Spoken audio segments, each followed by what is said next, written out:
Hello everyone, I am Shalini Singh and welcome back to my channel.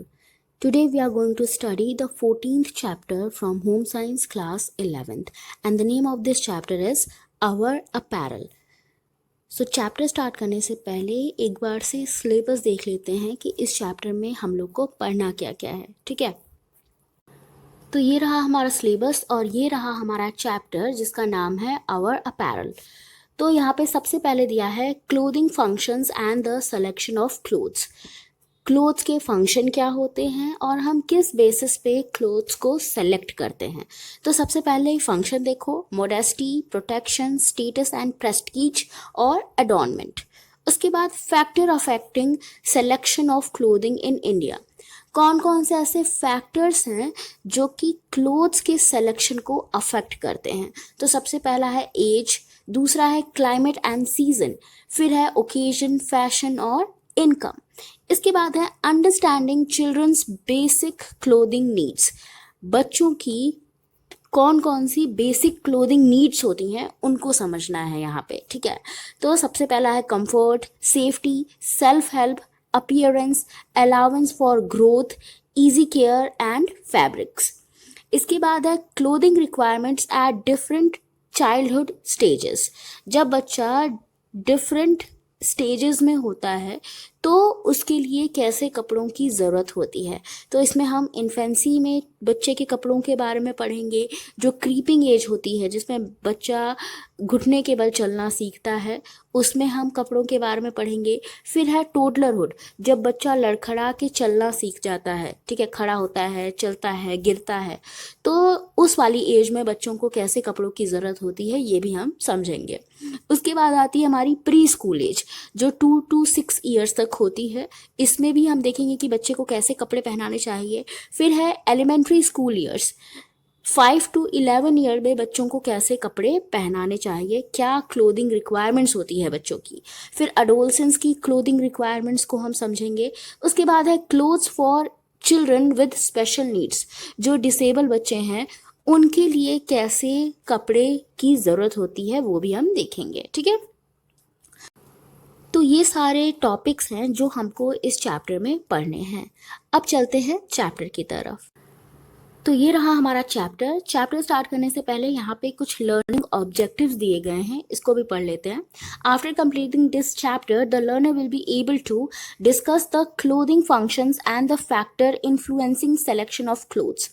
जब आप लोग इस चैप्टर को पढ़ लोगे तो आप डिस्कस कर पाओगे कि क्लोथ्स के फंक्शन क्या क्या होते हैं और कैसे हम क्लोथ्स को सेलेक्ट करते हैं, कौन कौन से ऐसे फैक्टर्स हैं जो कि क्लोथ्स के सिलेक्शन को अफेक्ट करते हैं। फिर है identify general clothing needs of children. बच्चों की क्लोथिंग नीड्स को भी आप आइडेंटिफाई कर पाओगे इस चैप्टर को पढ़ने के बाद। फिर है recognise the characteristics, features and clothing requirements of children from different age groups. जो डिफरेंट एज ग्रुप्स के बच्चे हैं उनके लिए कौन कौन सी क्लोथिंग रिक्वायरमेंट्स हैं, उनके कपड़े कैसे होने चाहिए, उनके लिए जो कपड़े हैं उनकी कैरेक्टरिस्टिक्स क्या होनी चाहिए, ये भी हम इस चैप्टर को पढ़ने के बाद समझ पाएंगे। इसके बाद है discuss the clothing needs of children with special needs. जो डिसेबल बच्चे होते हैं या जो स्पेशल नीड्स वाले बच्चे होते हैं उनको कैसे कपड़ों की ज़रूरत होती है ये भी हम डिस्कस कर पाएंगे इस चैप्टर को पढ़ने के बाद। अब यहाँ पे थोड़ा सा इंट्रोडक्शन दिया गया है। When you meet people for the first time what impacts you the most. जब भी आप किसी पर्सन से पहली बार मिलते हो तो उसकी कौन सी चीज़ पे आपका ध्यान सबसे पहले जाता है, their clothing or face or their personality or all of these। उनके कपड़ों पे, उनके फेस पे, उनकी पर्सनैलिटी पे या इन सभी पे किस पे आपका ध्यान सबसे पहले जाता है। our posture, walk, smile or frown and our forms of body language contribute to the impression we create।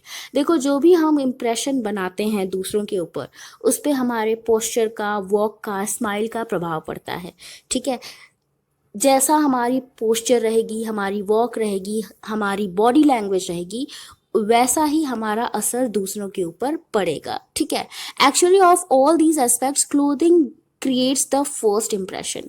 तो ये सारे एस्पेक्ट्स तो लोगों को प्रभावित करते ही हैं आपके, लेकिन क्लोथिंग भी सबसे ज़्यादा इम्पोर्टेंट यहाँ पे रोल प्ले करता है।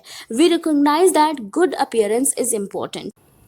और हम सबको पता है कि अच्छी अपीयरेंस कितनी ज़्यादा ज़रूरी है। In order to appreciate the true importance of dress or clothing, we need to discover how we feel about the clothes we wear. तो इम्पोर्टेंस समझने के लिए ड्रेस की या क्लोथिंग की हमें सबसे पहले ये समझना पड़ेगा कि जो भी हम कपड़ा पहनते हैं उसके लिए हम फील क्या करते हैं, ठीक है, कैसा हमारे कपड़े हमें फील होते हैं जब हम उनको पहनते हैं। तो स्टार्ट करते हैं चैप्टर। हमारा सबसे पहला टॉपिक है clothing functions and the selection of clothes. Look at the clothes you are wearing today and think about why you are wearing them. अपने कपड़े जो भी आज आपने पहने हैं उनको देखो और सोचो कि तुमने उनको क्यों पहना है। Maybe it was the weather that determined what you choose और the kind of activity in the school that you were to perform, और may be the function you were to attend with your family or friends, और for no particular reason। हो सकता है आप कहो कि आपने कपड़ा इसलिए आज ये पहना है क्योंकि वेदर ऐसा था। वेदर को ध्यान में रखकर हम कभी कपड़ा पहनते हैं, कभी कभी हम किसी एक्टिविटी के हिसाब से कपड़ा पहनते हैं। मान लो हमारे स्कूल में कोई एक्टिविटी है, कोई गेम होने वाला है, तो उस हिसाब से हम कपड़ा पहनते हैं, ठीक है। स्कूल की यूनिफॉर्म जो होती है उस यूनिफॉर्म को भी हम पहनते हैं। इसके अलावा अगर हम कोई फंक्शन अटेंड कर रहे होते हैं तो उसके हिसाब से हम कपड़ा पहनते हैं। कभी कभी कोई कपड़ा हमने पहना है तो उसका हो सकता है कोई रीज़न ना हो, हमने ऐसे ही उसको पहन लिया हो, ठीक है। We all wear clothing and we wear different types of clothing. तो हम सब कपड़े पहनते हैं और डिफरेंट टाइप के कपड़े पहनते हैं। Let us begin to understand why we select the clothing we wear। तो हम अब ये समझने की कोशिश करेंगे कि जो कपड़े हमने पहने हैं हमने उसको सेलेक्ट क्यों किया है, क्यों हम सेलेक्ट करते हैं वो कपड़े जो हम पहनते हैं। At the same time let us gain some insight into other people's reason for their clothing choice. और हम दूसरे का रीजन भी समझेंगे कि दूसरे क्या सोच के कपड़ों को चूज करते हैं, ठीक है। तो यहाँ पे देखो सबसे पहला फंक्शन यहाँ पे कपड़ों का है मॉडेस्टी। मॉडेस्टी का मतलब होता है शर्म। Probably the most obvious reason for wearing clothes is simply that in our society people do not go around without them. We wear clothing for modesty। तो सबसे पहला बेसिक रीज़न यही है कि हम कपड़े क्यों पहनते हैं, क्योंकि हमको अपनी बॉडी को कवर करना होता है। हमारी सोसाइटी ऐसी है जहाँ पे हम बिना कपड़ों के, बिना अपनी बॉडी को कवर किए हुए बाहर नहीं निकलते, ठीक है। तो इसी वजह से हम कपड़े पहनते हैं। तो सबसे पहला रीज़न मॉडेस्टी हो गया, मॉडेस्टी के कारण हम कपड़े पहनते हैं। You probably know that young children do not feel embarrassed going out without any clothes। और आपने कभी कभी देखा होगा कि जो बच्चे होते हैं वो बिल्कुल भी एम्बैरेस्ड फील नहीं करते, वो बिना कपड़ों के भी बाहर चले जाते हैं। The need to have their bodies covered is something that they are taught. तो उनको सिखाया जाता है अपनी बॉडी को कवर करना। Ideas about modesty are shaped by the society in which we live. तो जो ये मॉडेस्टी का आइडिया है ना, ये हमें हमारे समाज से ही मिला है। जिस भी सोसाइटी में हम रहते हैं उस सोसाइटी से ही हमें ये आइडिया मिलता है। What is considered modest in one society might not be considered as modest in other. तो ऐसी कोई चीज़ जो कि एक सोसाइटी में मॉडेस्ट कंसीडर की जाती है, ज़रूरी नहीं कि वही चीज़ दूसरी सोसाइटी में भी मॉडेस्ट कंसीडर की जाए। तो यहाँ पे देखो एग्जाम्पल भी दिया गया है कि कुछ कम्युनिटीज़ ऐसी होती हैं जहाँ पे अगर वुमेन अपने सर को साड़ी या दुपट्टे से नहीं ढक रही है तो इस चीज़ को इमॉडेस्टी समझा जाता है। वहीं पे कुछ ऐसी सोसाइटीज़ भी होती हैं जहाँ पे सर को ढकना कोई ज़रूरी नहीं होता है, ठीक है। फिर कुछ सोसाइटीज़ ऐसी होती हैं, कुछ कम्युनिटीज़ ऐसी होती हैं जहाँ पे अगर लड़कियाँ अपने लेग्स को कवर नहीं कर रही हैं या वुमेन अपने पैरों को कवर नहीं कर रही हैं तो इसको भी इमॉडेस्ट कंसीडर किया जाता है, ठीक है। लेकिन कुछ कम्युनिटीज़ ऐसी होती हैं जहाँ पे इन चीज़ों पे कोई ध्यान नहीं दिया जाता, ठीक है। तो हर कम्युनिटी के हिसाब से ये जो मॉडेस्टी की डेफिनेशन है ना वो बदलती रहती है। इसके बाद नेक्स्ट है प्रोटेक्शन। देखो, जो चीज़ भी हम पहनते हैं, जो भी कपड़ा हम पहनते हैं, वो हमें बचाता है। कैसे बचाता है? वो हमें ख़राब वेदर कंडीशन से बचाता है, इन्वायरमेंट की जो डर्ट है, पोल्यूशन है, उससे बचाता है, ठीक है। और हम सीज़न के हिसाब से अपने कपड़ों को चेंज भी करते रहते हैं। समर के मंथ्स में हम लाइट कॉटन के कपड़े पहनते हैं, वही अगर विंटर सीजन्स आ जाते हैं तो फिर हम क्या करते हैं, उस समय हम मोटे कपड़े पहनते हैं, डार्क कलर के वुलन कपड़े पहनते हैं, ठीक है। तो सीज़न के हिसाब से हमारे कपड़े बदलते रहते हैं। इसके बाद है clothing can also protect us from physical harm. देखो, हमको फिजिकल हार्म से भी क्लोथिंग बचाती है। Fire fighter wear special clothing for protection from fire, smoke and water. देखो, हम अपने प्रोफेशन के हिसाब से भी कपड़े पहनते हैं। जैसे फायर फाइटर्स क्या पहनते हैं, स्पेशल टाइप के कपड़े पहनते हैं जो उनको आग से, स्मोक से और वाटर से बचाता है। Many sports activities such as football, hockey and cricket require clothing that is specially design to protect the player from injury. बहुत सारे ऐसे खेल हैं जिनके कपड़े इस हिसाब से बनाए गए हैं कि वहाँ पे प्लेयर्स को वो इंजरी से बचा सके। You must have noticed the arm guards, leg guards, wristband that these players wear along with their normal dress for special protection. तो बहुत बार आपने देखा होगा कि players arm guards, wrist guard, leg guards पहनते हैं ताकि वो अपने आप को इंजरी से बचा सके। तो कपड़े हमारे हमको प्रोटेक्ट भी करते हैं। उसके बाद है स्टेटस एंड प्रेस्टीज। आपको पता है कि कपड़े हमारे स्टेटस को भी बढ़ाते हैं। हम अपने स्टेटस के हिसाब से कपड़े पहनते हैं। Clothes can also be a sign of status. It used to be true that you could identify people's social and economic status by their clothing. तो ये कहा जाता है ना कि आप किसी इंसान की सोशल और इकोनॉमिक स्टेटस का पता उनके कपड़ों से लगा सकते हो। तो आपने देखा होगा कि पुराने समय में जो राजा महाराजा कपड़े पहनते थे, उनके कपड़े कॉमन पीपल से बहुत ज़्यादा अलग होते थे, ठीक है। फिल्मों में आपने ऐसा देखा होगा। Everybody's sense of identity include a feeling of social status और prestige and the manner of dress is one way by which this can be accomplished. तो हमारी जो सोशल स्टेटस होता है, हमारी जो प्रेस्टीज होती है, उसको दिखाने के लिए भी हम क्या करते हैं, कपड़े पहनते हैं, ठीक है। किसी भी पर्सन का स्टेटस उसके कपड़ों से पता लगाया जा सकता है। और कभी कभी हम अपना खुद का स्टेटस, अपना खुद का रुतबा दिखाने के लिए भी कपड़े चूज करते हैं, ठीक है। In India on festivals and important family events people wear clothes that may reflect their social status. Festival के टाइम पे या किसी इम्पॉर्टेंट फैमिली इवेंट के टाइम पे लोग तरह तरह के कपड़े पहनते हैं और इन कपड़ों से क्या रिफ्लेक्ट होता है, उनका सोशल स्टेटस रिफ्लेक्ट होता है। However as more and more stylish clothing become available at reasonable prices today many more young people can afford to buy them. हालांकि आज बहुत सारे स्टाइलिश कपड़े अफोर्डेबल प्राइस पे अवेलेबल हो गए हैं, इस वजह से नॉर्मल पीपल भी अच्छे कपड़े पहन सकते हैं। Thus, as similar kinds of clothing, t-shirt, jeans, salwar, kurta become available for all ages and economic levels, these also serve as social class levelers, a step towards social equity in a democratic society. तो आज के समय में सभी तरह के कपड़े सब कोई पहनता है, ठीक है। आज के समय में ये नहीं रह गया है कि कौन क्या कपड़े पहनेगा, ठीक है। राजा का कपड़ा अलग होगा, प्रजा का कपड़ा अलग होगा। आज के समय में हर कपड़ा हर कोई पहन सकता है, ठीक है।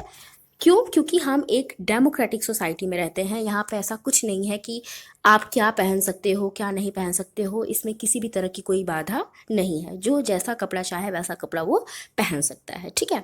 इसके बाद नेक्स्ट है हमारा एडोनमेंट, ठीक है। हमने ये समझ लिया, मॉडेस्टी देखा हमने, प्रोटेक्शन देखा हमने। उसके बाद हमने देखा कि कपड़ों से हमारा स्टेटस भी पता चलता है। इसके बाद है अडोनमेंट। देखो, एडॉन का मतलब होता है अपने आप को सजाना, ठीक है, अपने आप को डेकोरेट करना। तो कपड़े को हम खुद को डेकोरेट करने के लिए भी यूज़ करते हैं। और the need of decorate and adorn the body seems to be one of the more universal drives of men and women and can be found to some degree in all societies. तो हर society में ये देखा गया है कि जो औरत आदमी होते हैं वो सब अपने आप को सजाने की कोशिश करते हैं। सब चाहते हैं कि वो अपने आप को सुंदर दिखाएं, उनकी अपीयरेंस अच्छी हो। देखो आज भी कान में इयररिंग्स पहनना, नेल पॉलिश लगाना, टैटू बनवाना, हेयर की ब्रेड्स बनाना, ये सब बहुत ज़्यादा प्रचलन में है। लोग अभी भी ये चीज़ें यूज़ करते हैं, वुमेन स्पेशली ये चीज़ें यूज़ करती हैं। The desirability of each type of adornment is determined by the society. तो ये जो एडॉर्नमेंट होता है ना, ये सोसाइटी पे ही बेस्ड होता है, मतलब सोसाइटी के हिसाब से ही हम अपने आप को सजाते हैं। जैसा हमारी सोसाइटी हमसे डिमांड करती है, जैसा हमारी सोसाइटी हमें एक्सेप्ट करती है, उस तरीके से हम अपने आप को सजाने की कोशिश करते हैं, ठीक है, ताकि हम दूसरों को अच्छे लगे, और दूसरे भी हमारी सोसाइटी ही तो है। There is a vast range of fabrics available in the market, a large number of which are used for clothing and apparel. बहुत सारे तरह तरह के फैब्रिक्स हैं मार्केट में अवेलेबल, जिनसे हम अपने क्लोथ्स को बनवाते हैं। In an earlier chapter 7, you learned about these fabrics in terms of their fiber content, yarn and fabric types, and the finishes applied during production. तो हमने चैप्टर 7 में ऑलरेडी इन सब फाइबर फैब्रिक्स के बारे में पढ़ा है, और इन कपड़ों के ऊपर जो तरह तरह की फिनिशिंग हुई है उसके बारे में भी हमने पढ़ा है। Thus you can relate the fabrics characteristics with their suitability for diverse usages and care requirements. तो आप समझ सकते हो फैब्रिक की कैरेक्टरिस्टिक्स को, कि कौन से फैब्रिक कब सुटेबल होंगे और किस फैब्रिक को कैसे केयर की ज़रूरत होती है, मतलब कैसे हम अपने क्लोथ्स को अच्छे से रख सकते हैं, ठीक है, उनकी केयर कर सकते हैं।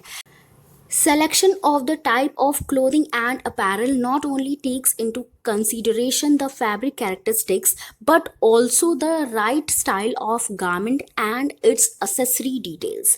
तो देखो जब भी हम क्लोथ्स को सेलेक्ट करने जाते हैं तो हम सिर्फ फाइबर के ऊपर ही ध्यान नहीं देते, सिर्फ हम ये नहीं देखते कि किस फाइबर से ये कपड़ा बना है, हम ये भी देखते हैं कि उस कपड़े का स्टाइल कैसा है, ठीक है, और बाकी की जो एसेसरी डिटेल्स होती हैं हम वो भी देखते हैं, ठीक है। Having earlier discussed the reasons for wearing clothes, let us look at the clothing needs and selection of clothing for different age group. तो अब हमने यहाँ पे ये तो देख लिया कि हम क्यों कपड़े पहनते हैं, रीज़न क्या होता है कपड़े पहनने का। अब हम आगे ये देखेंगे कि क्लोथिंग नीड्स क्या होती हैं और किस हिसाब से हम डिफरेंट एज ग्रुप के लोगों के लिए कपड़े चूज़ करते हैं, ठीक है। मतलब जब भी हम डिफरेंट टाइप के लोगों के लिए, डिफरेंट एज ग्रुप के लोगों के लिए कपड़े चूज़ करते हैं तो कौन कौन सी बातें ध्यान में रखते हैं, ठीक है। तो यहाँ पे नेक्स्ट टॉपिक है हमारा factors affecting selection of clothing in India. कौन कौन से ऐसे फैक्टर्स हैं जो क्लोथिंग के सिलेक्शन को अफेक्ट करते हैं इंडिया में।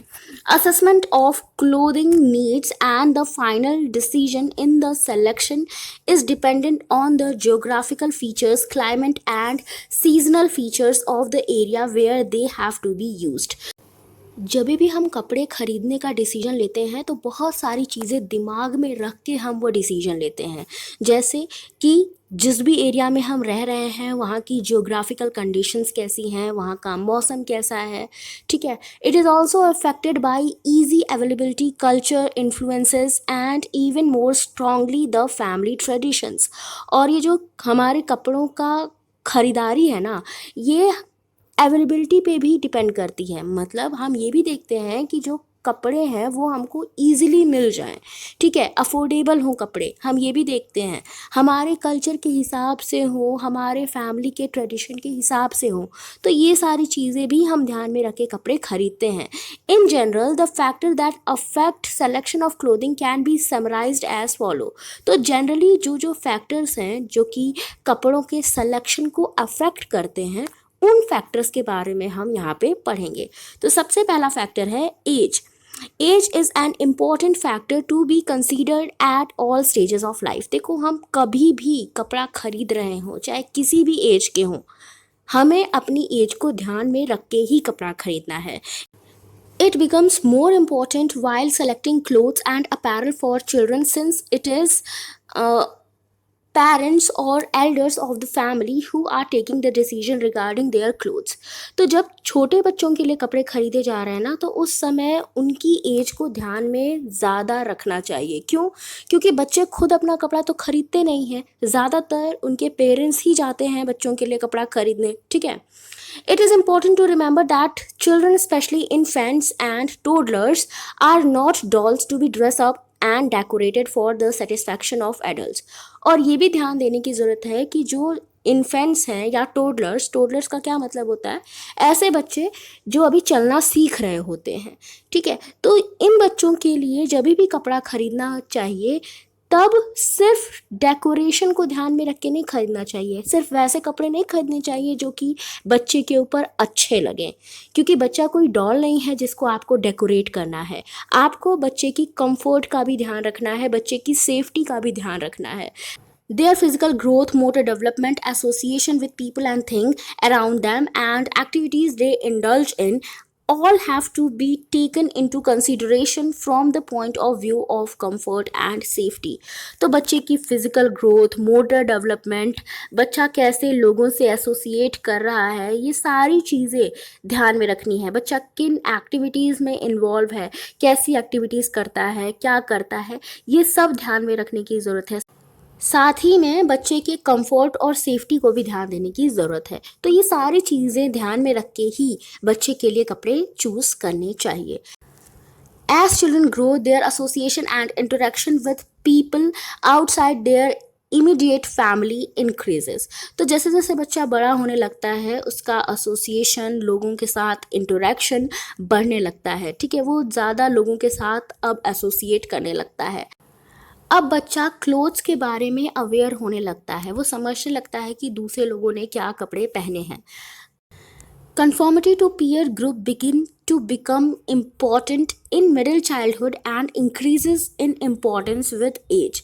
देखो, conformity का क्या मतलब होता है? जैसे हम कभी भी कोई नया कपड़ा पहन के जाते हैं और हमारे दोस्त उसकी तारीफ़ कर देते हैं, तो हमें अच्छा लगता है ना।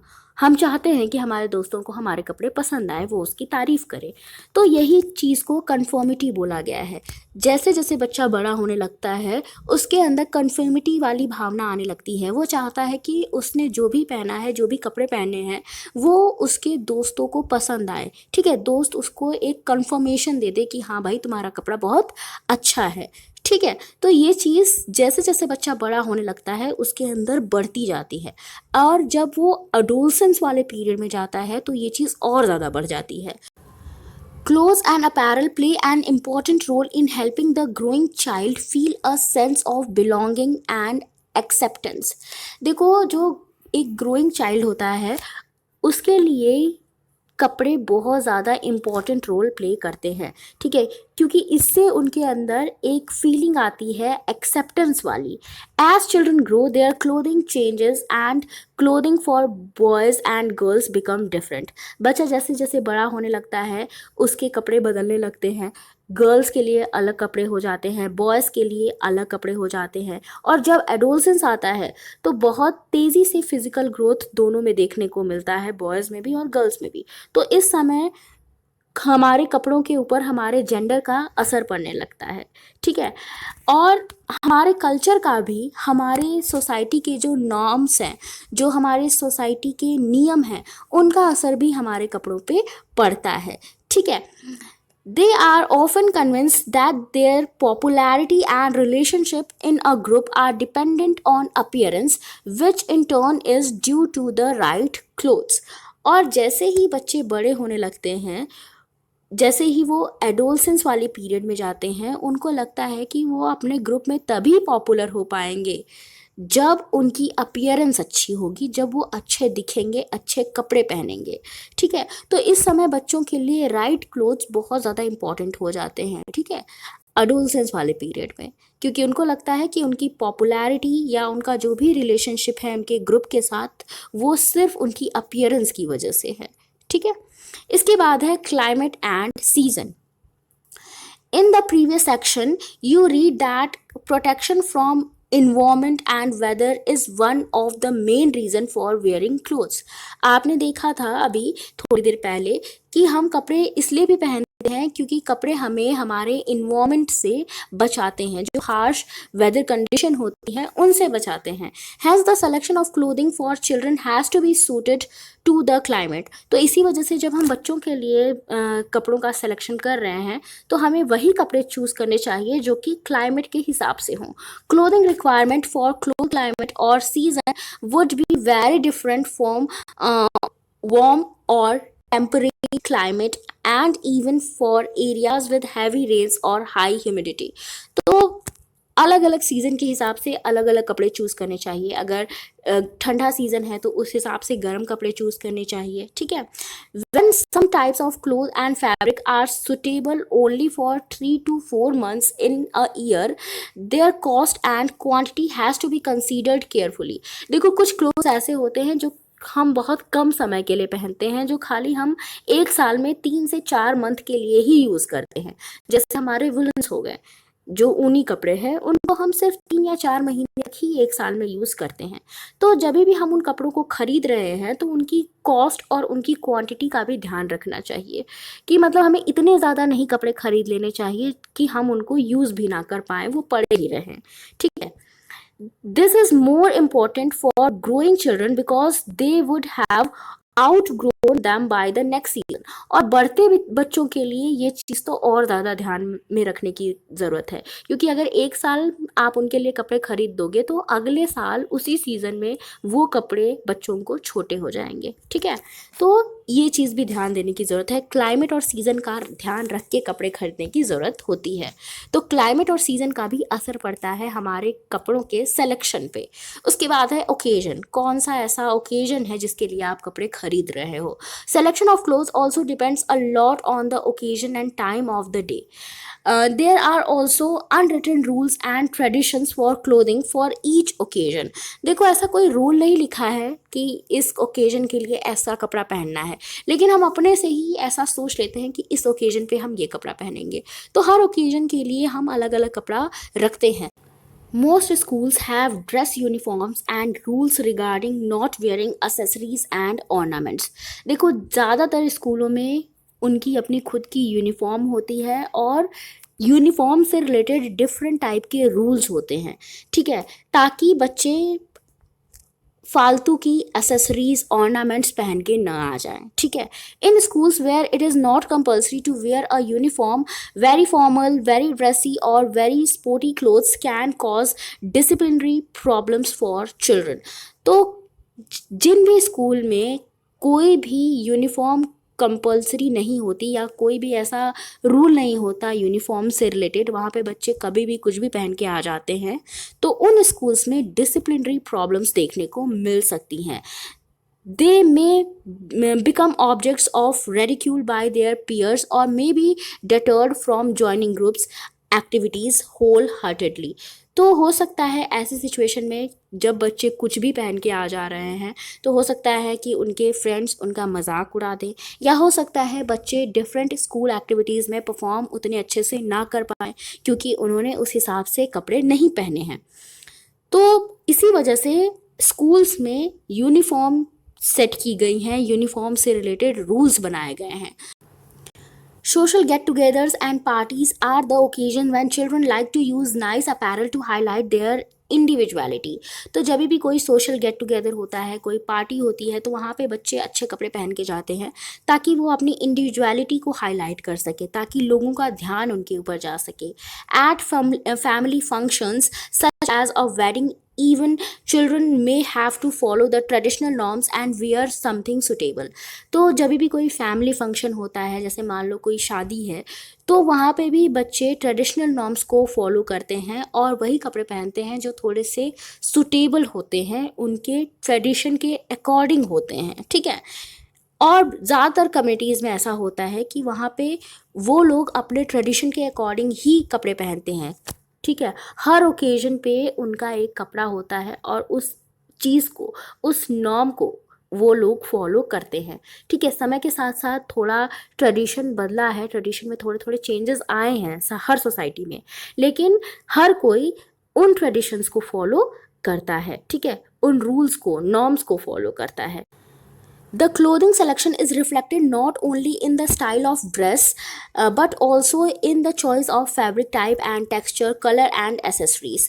तो जब भी हम कपड़ों का सिलेक्शन करते हैं तो हम सिर्फ ड्रेस के स्टाइल को नहीं देखते, उसके फैब्रिक को भी देखते हैं, उसके टेक्सचर को देखते हैं, कलर को देखते हैं, और साथ में जो जो एसेसरीज हैं उनको भी देखते हैं। Concepts of clothing in term of modest and protection very with occasion, activity and time of the day.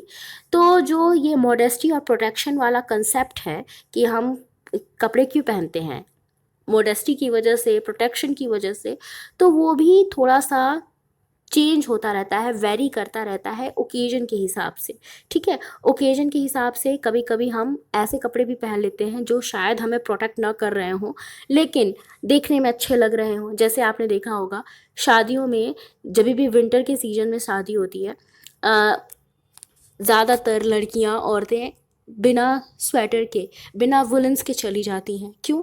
क्योंकि उस समय उनको अपनी प्रोटेक्शन का ध्यान नहीं होता है, उनको उस समय सिर्फ अपने आप को हाईलाइट करना होता है, अपनी इंडिविजुअलिटी को हाईलाइट करना होता है, ठीक है। Wearing the right thing at the right time is the most important.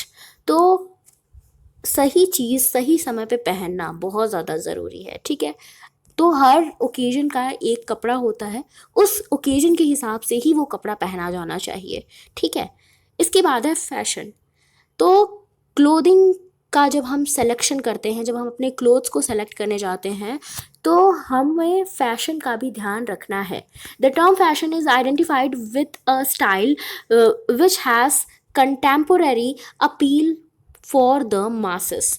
तो देखो, फैशन क्या होता है? एक स्टाइल होता है जो कि ज़्यादातर लोगों द्वारा फॉलो किया जाता है। जब भी कोई एक पर्टिकुलर स्टाइल बहुत ज़्यादा लोगों द्वारा फॉलो किया जाने लगता है तो वो क्या बन जाता है? वो फैशन बन जाता है, ठीक है। With children's constant exposure to TV, even they become quite fashion conscious. बच्चे लगातार टीवी देख रहे हैं तो बच्चों में भी फैशन के लिए थोड़ी सी कॉन्शियसनेस आ गई है। वो भी फैशन को लेके बहुत ज़्यादा जागरूक रहते हैं, वो भी फैशन को ध्यान में रख के ही कपड़े पहनना पसंद करते हैं। Fashion may be inspired by important personalities, social and political leaders, film stars और even important national events. तो ये जो फैशन है ये आता कहाँ से? कौन लोग हैं जो कि फ़ैशन को इंस्पायर करते हैं? तो इम्पॉर्टेंट पर्सनालिटीज़ हो गई, फिल्म स्टार्स हो गए, लीडर्स हो गए, ये लोग फैशन को इंस्पायर करते हैं। इसके अलावा नेशनल इवेंट्स जो होते हैं वो भी फैशन को इंस्पायर करते हैं, ठीक है। तो इन लोगों को देख के, इनके स्टाइल को हम लोग जब फॉलो करने की कोशिश करते हैं और बहुत बड़ी संख्या में जब हम लोग इनके स्टाइल को फॉलो करते हैं तो वो फैशन बन जाता है, ठीक है। These can be reflected in apparel in term of fabric type, color and design of the material, shape or cut of the garment, or simply the accessories like scarves, bags, badges, belts, etc. that go with it. तो अब ज़रूरी नहीं कि fashion का मतलब सिर्फ कपड़े से हो। इसमें क्या होता है? फैब्रिक का टाइप भी आता है, कलर भी आता है, डिज़ाइन भी आता है, कभी कभी शेप आती है फैब्रिक की, ठीक है। देखते हो आप, जो हम जीन्स पहनते हैं वो अलग अलग शेप की होती है, अलग अलग तरह की होती है, ठीक है। और कभी कोई तरह की जीन्स फैशन में होती है, कभी कोई दूसरी तरह की जीन्स फैशन में होती है। तो शेप भी बदलती रहती है, शेप का भी फैशन आता जाता रहता है। इसके अलावा हम अपने कपड़ों के साथ डिफरेंट एसेसरीज़ को भी यूज़ करते हैं, जैसे स्कार्फ्स हो गए, बैग्स हो गए, ठीक है। तो ये भी एक तरह का फैशन ही है। Certain fashion that highly exaggerate some features of dress और may affect only part of the society or a specific area are very short lived. These are known as fads. तो fads क्या होते हैं? fads होते हैं short lived fashion. जो fashion बहुत कम समय के लिए रहता है उसको हम फैड्स बोलते हैं, ठीक है। मतलब देखो, कुछ फैशन ऐसे भी होते हैं जो बहुत कम एरिया के लोग फॉलो करते हैं, ठीक है, जो बहुत कम समय के लिए आता है फिर चला जाता है, तो उसको हम फैड्स बोलते हैं। चिल्ड्रन और अडोलसेंस फैट्स से बहुत जल्दी आकर्षित हो जाते हैं, वो फैट्स को फॉलो करते हैं। इसके बाद नेक्स्ट है इनकम। हमारी इनकम का असर भी हमारे कपड़ों के सिलेक्शन पे पड़ता है। जैसी हमारी इनकम होगी उसी हिसाब से हम कपड़ों को सेलेक्ट करेंगे। This is reflected not only in the initial cost while purchasing it but also in its use for varied purposes, durability and care and maintenance requirements. तो अब कपड़े खरीदते समय सिर्फ आप कपड़े की इनिशियल कॉस्ट को नहीं देखोगे कि कितना पैसा देना पड़ रहा है आपको कपड़े खरीदते समय, आप कपड़े की ड्यूरेबिलिटी को भी देखोगे, आप किस पर्पस से कपड़ा खरीद रहे हो वो भी आप सोचोगे। क्योंकि कभी कभी ऐसा होता है कि हम सस्ता कपड़ा खरीद लेते हैं, उसके बाद कपड़ा खराब हो जाता है या फट जाता है, तो आपका पैसा तो बर्बाद ही हो जाएगा ना। केयर और मेंटेनेंस का भी ध्यान रखना होता है। कभी कभी ऐसा होता है कि कुछ कपड़े हम ऐसे खरीद लेते हैं जिनको बहुत ज़्यादा केयर एंड मेंटेनेंस की ज़रूरत होती है, तो उसमें भी तो पैसा खर्च होगा।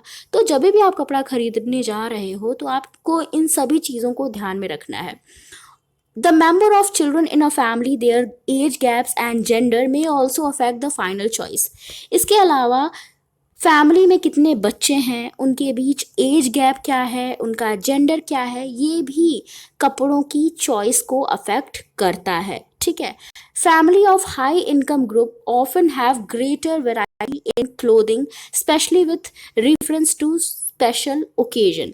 ऐसी फैमिलीज जिनकी इनकम काफ़ी हाई है वो कपड़े पहनती हैं, उनके पास वेराइटी ऑफ क्लोथ्स होते हैं। ठीक है। और हर स्पेशल ओकेजन के लिए उनके पास अलग अलग कपड़ा होता है। In families with modest or low income, the clothes of older siblings are recycled and worn by young ones to economize on the expenditure on clothes. और जो मॉडेस्ट या लो इनकम वाली फैमिली होती है, मतलब मिडिल क्लास या low income वाली जो फैमिली होती है, वहाँ पे क्या होता है, वहाँ पे जो ओल्डर सिबलिंग्स होते हैं उनके कपड़े ही यंगर वंस पहनते हैं। ठीक है, ताकि जो कपड़ों के ऊपर खर्च होगा उसको थोड़ा सा कम किया जा सके। One reason why schools prescribe a uniform dress for children is to de-emphasize the socio-economic differences among students। तो यहाँ पे एक रीज़न ये भी है कि क्यों स्कूल यूनिफॉर्म ड्रेस प्रिस्क्राइब करता है।